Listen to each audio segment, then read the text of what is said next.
ఉంటే ఇంకా మనం ప్రపంచానికి ఎంతో దీవెనకరంగా ఉంటుంది అని అక్కడ చెప్తాడు. 9, 10, 11 అధ్యాయాలు. అంటే అడవి ఒలివ కొమ్మలాగా ఉన్నారు చుట్టూ ఉన్న ప్రజలు. మా అందరం యూదులేమో అసలైన ఒలివ కొమ్మలుగా ఉన్నారు. కాబట్టి అడవి ఒలివ కొమ్మల్ని తీసుకొచ్చి అంటుకట్టిన దేవుడు అసలైన ఒలివ కొమ్మను వదిలిపెట్టారు వాళ్ళు కూడా రక్షణ పొందాలి అని మొత్తము 16 అధ్యాయాల్లో 11 అధ్యాయాల దాకా ఈ విషయాలే చెప్పుకొస్తాడు. అటు యూదులు కాని వాళ్ళని ప్రపంచంలో ప్రతి మనిషి విశ్వాసం ద్వారానే రక్షణ, దేవుడే విశ్వాస జీవితాన్ని జీవించడానికి సహాయం చేస్తాడని చెప్తాడు. ఆ తర్వాత ఒక విశ్వాస అయిన తర్వాత మన జీవితాన్ని ప్రభువుకి ఎలా సమర్పించాలి, మనం ఈ లోకంలో ఎలా జీవించాలి చెప్తాడు. సంఘం ఎలా ఉండాలి, ఇవన్నీ కూడా చెప్పి చివరిలో 16 అధ్యాయంలో అందరికీ కూడా వందనాలు చెప్తారు. ఇలాగే ఈ పత్రిక సాగుతుంది.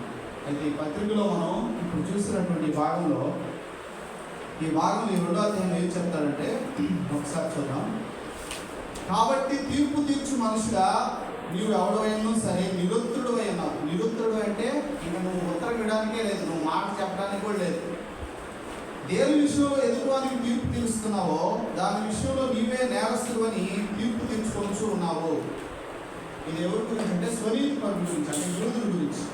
అక్కడ ఏమనుకున్నా అంటే నాకు ధర్మశాస్త్రం ఉంది, పదార్థం తెలుసు, నేను ఈ పదార్థం ప్రకారం ప్రతి వ్యక్తి పాపే, నేను మాత్రమే గ్రేట్ అనుకుంటే ఎదుటి వాడికి ఎలాగైతే ఈ తప్పు అని నువ్వు చెప్తున్నావు అదే తప్పు నువ్వు చేస్తున్నావు, నువ్వు కూడా తీర్పు కిందకి వస్తావు కదా అని మాట్లాడుతున్నాడు. ఇంకా ఏమన్నాడు, అట్టి కార్యములు చేయవారి మీద దేవుని తీర్పు సత్యమును అనుసరించినదని ఎరుగుదము. ఎలాంటి కార్యములో పై వచనాల్లో మనం చూస్తాం.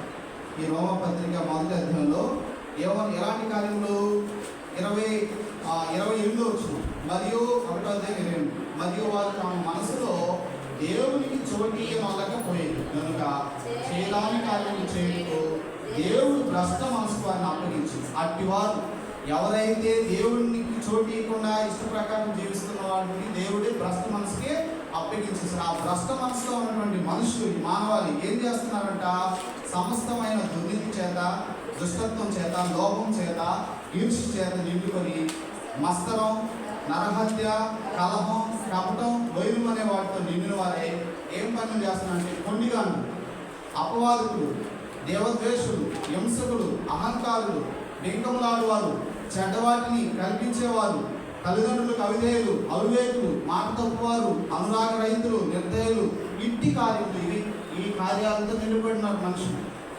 అలాంటి కార్యాలు చేసే వారి మీద దేవుని తీర్పు వస్తుంది నువ్వు చెప్తున్నావు. ఏమన్నాడు, అట్టి కార్యములు చేయవారి మీద దేవుని తీర్పు సత్యమును అనుసరించదని ఎరుగుదము. 2వ అధ్యాయం 2వ వచనం.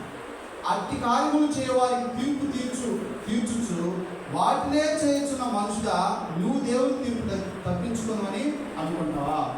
ఎవరైతే దేవునికి వ్యతిరేకంగా పాపం చేస్తున్నారో, దేవునికి వ్యతిరేకమై భ్రష్ట మనసుతో దేవునికి వ్యతిరేకంగా ఉంటున్నారో వారికి నువ్వు తీర్పు తీరుస్తున్నావు కదా. ఆ పనులు నువ్వు కూడా చేస్తున్నావు కదా, నువ్వు కూడా తీర్పు కిందకి వస్తావు. దేవుని తీర్పు ఎలా ఉంటుందంట, సత్యమును అనుసరించి ఉంటుంది. దేవుడు ఎవరు కూడా అన్యాయంగా అయినా తీర్పు తీర్చు, ఆయన తీర్పు సత్యాన్ని అనుసరించి ఉంటుంది. దేవుని తీర్పు అనేది క్రియలను బట్టి ఉంటుంది. దేవుని రక్షణ అనేది క్రియలను బట్టి ఉండదు, విశ్వాసాన్ని బట్టి ఉంటుంది. ఈ విషయాన్ని మనం తెలుసుకోవాలి. ఇంకా ఏమన్నాడంటే 4వ వచనంలో దేవుని అనుగ్రహం లేదా దేవుని అనుగ్రహం మారు మనసు పొందుటకు నిన్ను ప్రేరేపించుతున్నదని ఎరుగక ఆయన అనుగ్రహ ఐశ్వర్యము, సహనము, దీర్ఘశాంతము తృణీకరిస్తావా? ఎదుటివారికి తీర్పు తీరుస్తాను, నువ్వు దేవుని తీర్పు లోపడను.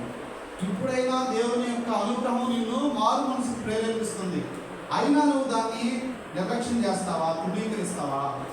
చూడండి ఏమన్నాడంటే దేవుని అనుగ్రహం మారు మనసు పొందుటకు నిన్ను ప్రేరేపిస్తుంది. ఒక వ్యక్తి మారు మనసు పొందాలంటే దేవుని యొక్క అనుగ్రహం ద్వారానే మనిషి మారు మనసు పొందుతాడు. ప్రపంచం ప్రతి ఒక్కరి పట్ల ఆయన అనుగ్రహం చూపుతున్నాడు, కానీ దానికి ఎవరైతే స్పందిస్తారో వారు మారు మనసు పొంది దేవుని దగ్గరికి వస్తారు. మనందరం వచ్చామంటే మన గొప్పతనం కాదు, దేవుని యొక్క అనుగ్రహం, దేవుని యొక్క మహాకృప వల్లనే మన అందరం మారు మనసు పొందొచ్చు. చాలామంది సాక్ష్యాల్లో నేను అలా ఇలా నేను ఎదుర్కొంటా, ఏ మనిషి ఎదుర్కొంటే దేవుడి దగ్గరికి రాలేదు అంటే దేవుడి గురించినటువంటి ఆకలి ఉండొచ్చు, కానీ నేనే అసలు దేవుడు ఆయన అక్కడే ఉండిపోయాడు, నేనే ఎదుర్కొంటాడు దాకా వచ్చాను ఏ మనిషి చెప్పలేడు. దేవుడు ఆకర్షించితే తప్ప, దేవుని యొక్క అనుగ్రహం మన మీద ఉంటే తప్ప, ఆయన కృపా కనికరం మన మీద చూపిస్తున్నప్పుడే మనం ఆయన వైపు తిరిగి మన వైపు నుంచి మనం ఏం చేస్తాం? పాపాలు ఒప్పుకొని ఆయన మారు మనసు పొంది ఆయన దగ్గరికి వస్తాం. దేవునికి అనుగ్రహం మారు మనసు పొందుకు ప్రేరేపిస్తారు. ఆయన అనుగ్రహ ఐశ్వర్యం, సహనం, దీర్ఘశాంతాన్ని తృణీకరిస్తావా? నీ కాఠిన్యమును మార్పు పొందని నీ హృదయమును అనుసరించి ఉగ్రత దినమందు అనగా దేవుని న్యాయమైన తీర్పు బయలుపరచబడి దినమందు నీకు నీవే ఉగ్రతను సమకూర్చుకుంటున్నావు. ఎవరైతే దేవుని యొక్క అనుగ్రహం చూపుతున్న మారు మనసు పొందకుండా జీవిస్తుంటారో వారు ఎలా ఉంటున్నారంటే కఠినాత్మలైపోతున్నారు, కాఠిన్యం చూపిస్తున్నారు. వాళ్ళ యొక్క హృదయం మార్పు పొందడం లేదు. ఎప్పుడైతే కఠినము మార్పు పొందిన హృదయం ఉంటుందో దానివల్ల ఏమవుతుందంటే ఉగ్రత దినమందు అనగా దేవుని న్యాయమైన తీర్పు బయలుపరచబడే ఆ దినమందు వాళ్ళకి ఏం సమకూర్చుకుంటున్నారంటే ఉగ్రతను సమకూర్చిపెట్టుకుంటున్నారు. దేవుని యొక్క ఉగ్రత. ఆయన ప్రతి వానికి వాని క్రియలు చొప్పున ప్రతిఫలం ఇస్తాడు. దేవుడు ప్రతి వ్యక్తికి వాడి క్రియలు చొప్పున ప్రతిఫలం ఇస్తాడు. మనం దేవుని వాక్యంలో పదే చూస్తాం. ఈ కొత్త నిబంధన ప్రభువుని నమ్మిన తర్వాత మనం ఏ విధంగా మనం దేవుడు ఏర్పరిచిన సత్క్రియలు చేస్తున్నాం దాన్ని బట్టి ఆయన మనకు ప్రతిఫలము ఇస్తాడు. సత్క్రియను ఓపికగా చేయొచ్చు. మహిమను, ఘనతను, అక్షయతను వారికి నిత్య జీవాన్ని ఇస్తాడు. ఎవరైతే సత్క్రియ చేస్తారో రక్షించబడిన తర్వాత దేవుడి దగ్గరికి వచ్చిన తర్వాత దేవుని బిడ్డలు అయిన తర్వాత ఆయన కొన్ని సత్క్రియలు ఏర్పరచారు. ఆ సత్క్రియలను ఎవరైతే ఓపికగా చేస్తారో వాళ్ళకి ఏమి ఇస్తాడంటే దేవుడు మహిమను, ఘనతను, అక్షయతను చేయొచ్చు. మహిమను, ఘనతను, అక్షయతను ఎదుగుతూ ఏమిస్తాడు? నిత్య జీవాన్ని ఇస్తాడు. రక్షించబడి ఎప్పుడైతే మనం పాపాలు ఒప్పుకొని యేసే దగ్గరికి వస్తామో అప్పుడే మనం నిత్య జీవం వాగ్దానం చేయబడి ఈ నిత్య జీవాన్ని మనం అనుభవించాలంటే దేవుడు చెప్పిన సత్క్రియలు చేస్తూ మహిమను ఎతకాలి, దేవుని మహిమను ఎతకాలి, దేవుని యొక్క ఘనతను ఎతకాలి, దేవుని యొక్క అక్షయతను వెతుకున్నప్పుడు దేవుడు మనకు ఈ నిత్య జీవాన్ని మన జీవితంలో సమృద్ధి జీవాన్ని ఇస్తూ వస్తాడు. ఆ అనుభవంలో మనం నడుస్తూ ఉంటాం. అయితే వేదమును పుట్టించి సత్యానికి లోబడక దుర్నీతికి లోబడి వారి మీదకి దేవుని ఉగ్రత, రౌద్రం వస్తాయి. ఈ వాక్యంలో రెండు భాగాలు చూస్తాం. ఒకరేమో దేవునికి లోబడి సత్క్రియ చేస్తూ వచ్చే చూస్తాము. ఇంకో వ్యక్తి దేవునికి లోబడకుండా ఇష్ట ప్రకారం జీవిస్తుంటే ఏమొస్తుందో కూడా చూస్తాం. ఏమొస్తుందంట? దేవుని ఉగ్రత వస్తుంది, రౌద్రం వస్తుంది. దేవునికి లోబడకపోతే ఏమొస్తుందంటే దేవుని యొక్క ఉగ్రత, రౌద్రం వస్తుంది. దుష్కార్యం చేయ ప్రతి మనుషుని ఆత్మకి ఎవరైతే దేవునికి లోబడకుండా దుష్కార్యాలు చేసుకుంటారో ఆ మనుషుని యొక్క ఆత్మకి మొదట యూదునికి, గ్రీస్ దేశానికి కూడా, యూదుడని దేవుడు పక్కన పెట్టడు. యూదు అబ్రహాం ద్వారా పుట్టినవాడైనా అబ్రహాం లాగా విశ్వాసం ఉంచితేనే దేవుడు మెస్తాడు. అబ్రహాం బిడ్డని మా తాత అబ్రహాం, మా నాన్న ఇస్సాకు, మా తాత మా నాన్న యాకోబు అన్నట్టుగా కొందరు చెప్పుకుంటారు. క్రిస్టియన్ కుటుంబంలో పుట్టిన ఎవరికి వాళ్ళు మన బిడ్డలు కూడా మనం ఎలా రక్షణ పొందాం వాళ్ళు కూడా అలా రక్షణ పొందాలని ప్రార్థన చేయాలి. మనం భక్తిలో పెంచుతాం, కానీ ఒకనొక రోజు వాడి పాపాలు ఒప్పుకొని యేసు ప్రభువుని తన సొంత రక్షణ స్వీకరించేటట్టు మనం చేయాల్సిన బాధ్యత మన మీద ఉంది. యూదుడైనా, గ్రీస్ దేశుడైనా ఎవరైనా సరే దుష్కార్యం చేస్తుంటే వాడికి ఏం కలుగుతుందంట? శ్రమ, వేదన కలుగుతుంది. ఇందాకేముంది? దేవుని సత్క్రియ చేస్తూ మహిమను, ఘనతను, అక్షయం వెతికితే నిత్య జీవం. ఇక్కడే ఉంది దుష్కార్యం చేస్తూ ఉంటే దేవుని ఉగ్రత, రౌద్రం రావడమే కాకుండా వాడికి ఏం కలుగుతాయంటే శ్రమ, వేదన కలుగుతుంది. మనకు నిత్య జీవం కావాలంటే దేవుడు చెప్పిన సత్క్రియ చేస్తూ ఆయనతో నడవాలి. లేదు నా ఇష్టం అనుకుంటే ఏమొస్తాయంటే శ్రమ, వేదన వస్తాయండి. సత్క్రియ చేయ ప్రతి వారికి మొదట యూదునికి, గ్రీస్ దేశునికి కూడా మహిమ, ఘనతయు, సమాధానం కలుగుతుంది. నాకు నిత్య జీవం అన్నాడు, ఇంకా కొన్ని ఇస్తున్నాడు. నువ్వు కానీ సత్క్రియ చేస్తూ ఉంటే దేవుళ్ళు మహిమ వస్తుంది, ఘనత వస్తుంది, సమాధానం కూడా కలుగుతుంది. అదే సత్క్రియ చేయకపోతే, దుష్కార్యం చేస్తే శ్రమ, వేదన వస్తాయండి. ఇవన్నీ ఈ విషయాలు చెప్పుకొచ్చాడనమాట. ఈ విషయాలు మనం చూసేది ఏంటంటే దేవుడు తీర్పరి. 2వ వచనం ప్రకారం దేవుడు ఎవరు? తీర్పు తీరుస్తాడు. సత్యాన్ని అనుసరించి ఆయన తీర్పు తీరుస్తాడు. క్రియలు బట్టి తీర్పు వస్తుంది. 4వ వచనంలో దేవుడు అనుగ్రహం చూపేవాడు. దేవుడు అనుగ్రహం చూపేవాడు. 7వ వచనంలో మనం చూస్తే దేవుడు నిత్య జీవాన్ని ఇచ్చే దేవుడు. 9వ వచనంలో దేవుడు ఉగ్రత, రౌద్రం చూపే దేవుడు. ఇప్పుడు మనం చూస్తాం 11వ వచనంలో దేవునికి పక్షపాతం లేదు. ఇది మన అంశం. ఈ అంశం పైన చెప్పుకుంటూ దేవుడి దృష్టిలో ఎవరిని ఒకరిని ఎక్కువగా తక్కువగా చూడడు. ఎవరైతే విశ్వాసం పొందుతారో వాళ్ళందరూ దేవుని బిడ్డలు అవుతారు. అందరికీ ఆయన సమానంగానే చూస్తాడు. దేవుడికి పక్షపాతం లేదు అనే మాటని ఇక్కడ స్థిరపరుస్తున్నాడు ఈ భక్తులు. దేవుడికి పక్షపాతం లేదు. ధర్మశాస్త్రం లేక పాపం చేసిన వారందరూ ధర్మశాస్త్రం లేకుండానే నశిస్తారు. ఇవి కొంచెం కష్టంగా ఉంటాయి, కానీ మనసు పెట్టి ఆలోచిస్తే మీకు చాలా విషయాలు బాగా అర్థమవుతుంది. ఎందుకంటే సువార్త చాలామంది, మన పూర్వీకులు చాలామంది సువార్త అనుకున్నాం చనిపోయారు. ఆదాము నుంచి ఇప్పుడు వరకు ఎంతోమంది చనిపోయారు. అబ్రాహాం నుంచి వచ్చిన ఇస్సాకు, యాకోబు, ఇశ్రాయేలు ప్రజలకే కదా ఈ ధర్మశాస్త్రం తెలిసింది, లేదా ఆ చుట్టుపక్కల మిగతా వాళ్ళకి తెలుస్తుంది. మిగతా వాళ్ళ పరిస్థితి ప్రపంచంలో ఎంతోమంది, ఎన్నో కోట్ల మంది ఉన్నారు కదా, 700 కోట్ల మంది పైచీలకు ఉన్నారు. వాళ్ళలో కొందరికి స్వార్థ అందింది, కొందరికి స్వార్థ అందరూ. వాళ్ళ పరిస్థితి ఏంటి ఇక్కడ చెప్తున్నాడు భక్తులు. ఏమంటున్నాడంటే ఎవరైతే ధర్మశాస్త్రం లేకుండా పాపం చేస్తున్నారో వాళ్ళందరికీ ధర్మశాస్త్రం లేకుండానే వాళ్ళు నశిస్తారు. ధర్మశాస్త్రం కలిగి పాపం చేసిన వారందరూ ధర్మశాస్త్రానుసారంగా తీర్పు పొందుదురు. ఇది ఎప్పుడు జరగబోయే విషయం అంట? 16వ వచనం. దేవుడు నా సువార్త ప్రకారం యేసుక్రీస్తు ద్వారా మనుషుల రహస్యమును విమర్శించి దినమంది ఇలాగో జరుగుతుంది ఆ రోజు. అంటే ఈ మొత్తంలో ఏముందంటే మనస్సాక్ష్యం బట్టి దేవుడు వాళ్ళకి తీర్పు తీరుస్తాడు. యూదులకి వాళ్ళకి ఏం తీర్పు తీరుస్తాడు? ధర్మశాస్త్రం బట్టి తీర్పు తీరుస్తాడు. మన పూర్వీకులైనా కానీ ప్రతి మనిషి జీవితంలో ప్రతి మనిషి స్వతహాగా వాడికై వాడు దేవుడు లేడు, నేను దేవుడిని నమ్మననుకుంటే తప్ప ప్రతి మనిషిలో, ప్రపంచంలో ఏ మనుషులైనా లోపల అంతర్జ్ఞానం అనేది ఒక దేవుడు పెట్టాడు. అంటే దేవుని గురించినటువంటి స్పృహ ప్రతి మనిషిలో ఉంటుంది. ఆ స్పృహను బట్టి ఆలోచిస్తే ఈ సృష్టి అంతా పరిశీలిస్తే, ఓ నిజమైన దేవుడు ఉన్నాడు, నేను చేసుకునేది కాదు దేవుడు, నన్ను చేసిన వాడు దేవుడు అనే స్పృహ వస్తుంది. అది మనస్సాక్షి అన్నమాట. ఈ మనస్సాక్షి అన్నిసార్లు కరెక్ట్గా మనం నడిపిస్తుంది అంటే నడిపిస్తుంది కొన్నిసార్లు. ఇది మనకున్న పరిస్థితులను బట్టి, మనం నమ్మే నమ్మకాలను బట్టి కూడా కొన్నిసార్లు మనం తప్పుదోవ పట్టిస్తాం. అయినా దేవుడు ఆ మనస్సాక్షిని బట్టి వాళ్ళకి తీర్పు తీరుస్తుంది. ఈరోజు సువార్త విన్నటువంటి మనకు సువార్తను బట్టి తీర్పు తీరుస్తారు. యూదులకైతే ధర్మశాస్త్రాన్ని బట్టి తీర్పు తీరుస్తారని చెప్తూ ఉన్నాడు. ఆయనకి పక్షపాతం లేదు, దేవునికి పక్షపాతం లేదు.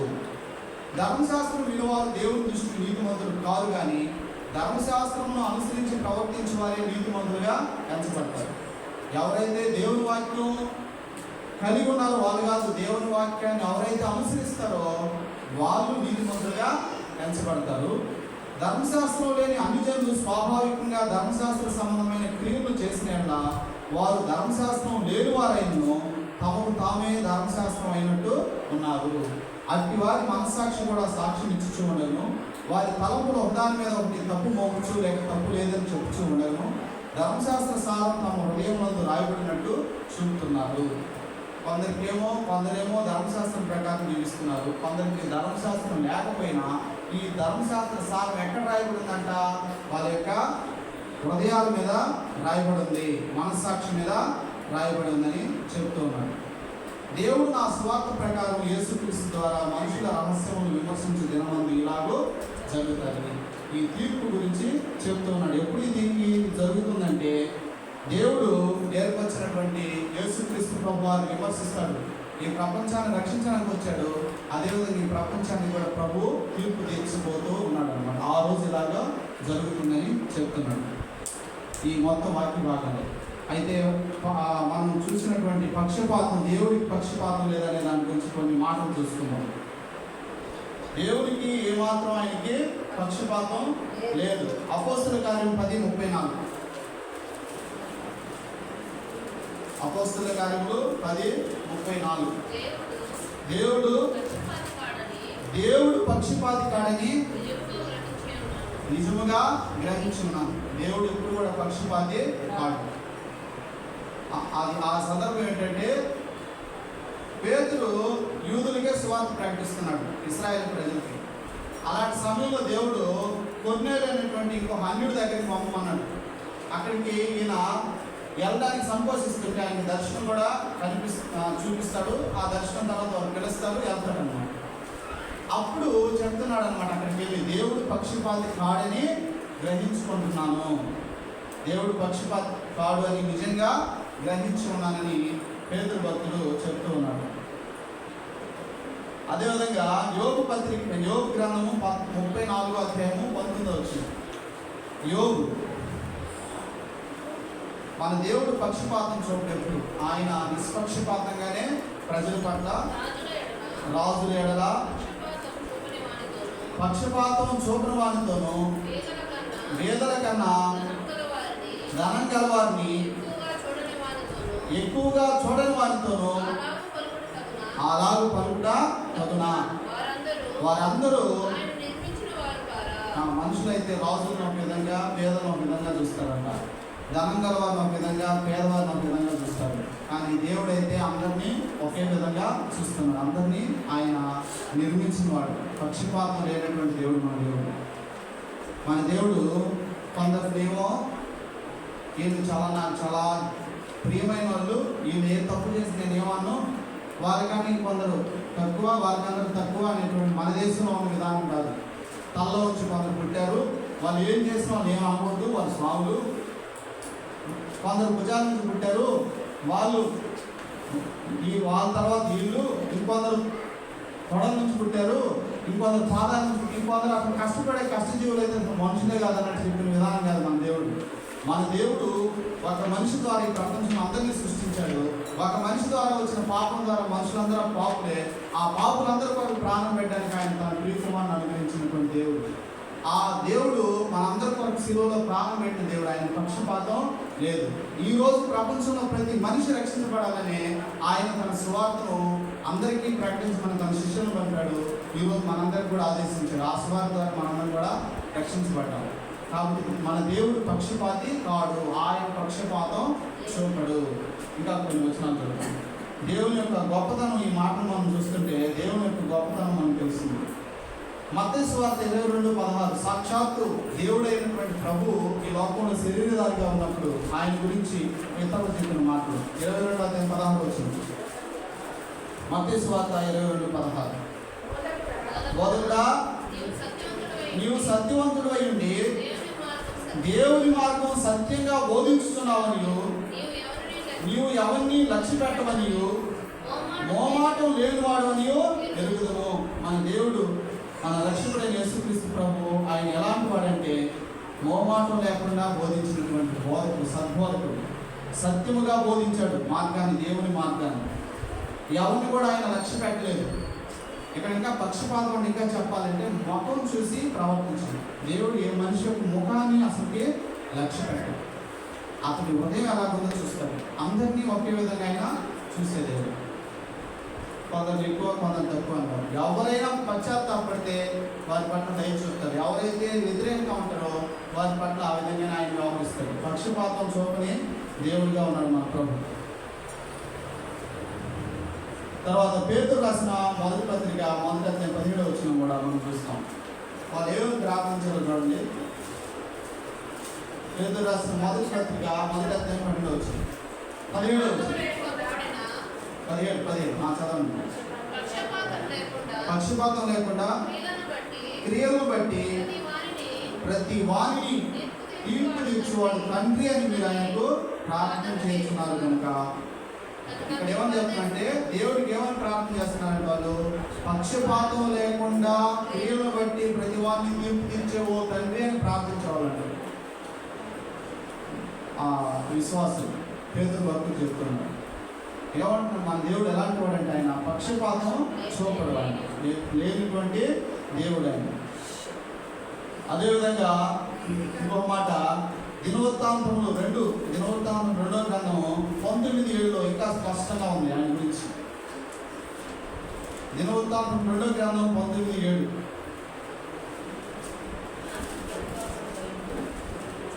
19వ అధ్యాయం 7వ వచనం. యెహోవా భయము మీ మీద ఉండును గాక, హెచ్చరికగా ఉండి తీర్పు తీర్చండి. మన దేవుడైన యెహోవా యందు దౌష్ట్యం లేదు, ఆయన పక్షపాతి కాడు, లంచం పుచ్చుకునేవాడు కాడు. దేవుడి గురించి ఎంతమంది ఎన్ని విషయాలు చెప్తాం చూడండి. యోబు చెప్పాడు, అదేవిధంగా దినవృత్తాంతాలు కూడా మనం చూస్తున్నాం. మన దేవుడైన యెహోవా యందు దౌష్ట్యం లేదు, ఆయన ఎలాంటి దుర్మార్గత దౌష్ట్యం అసలు ఆయన మహాపరిశుద్ధుడు. ఆయన యందు పక్షపాతం అసలుకే లేదు, లంచం పుచ్చుకున్నవాడు కాడు. అదేవిధంగా గలతీ 6:7-8 వచ్చినాడు.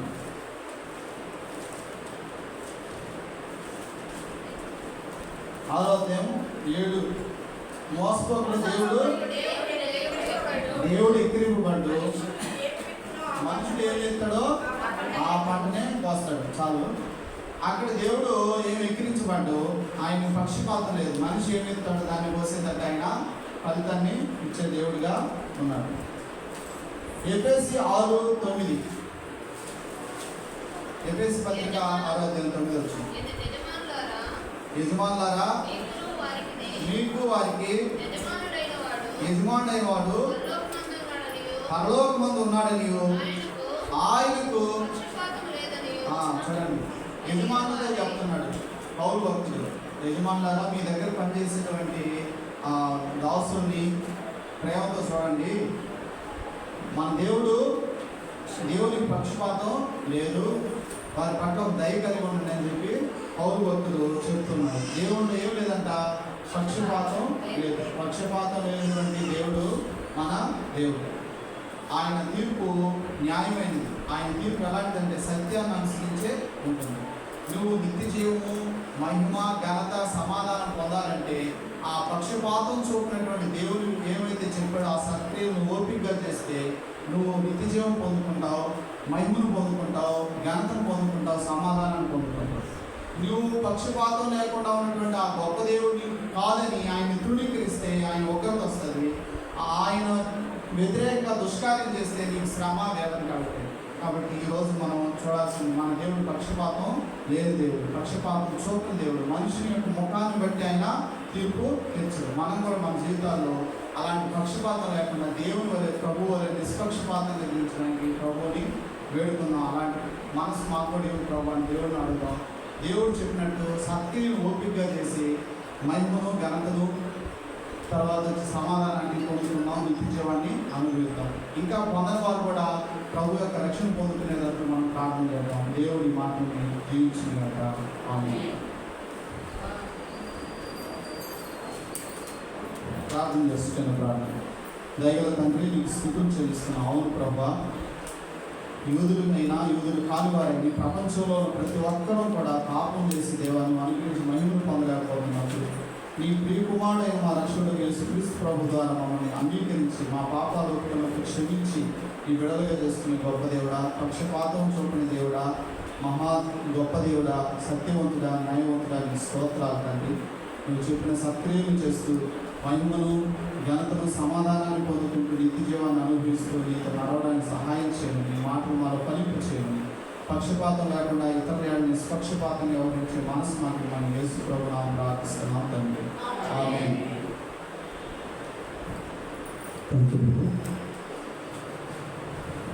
అలాగే తల నుంచి మోకరించి కలుగుతున్నా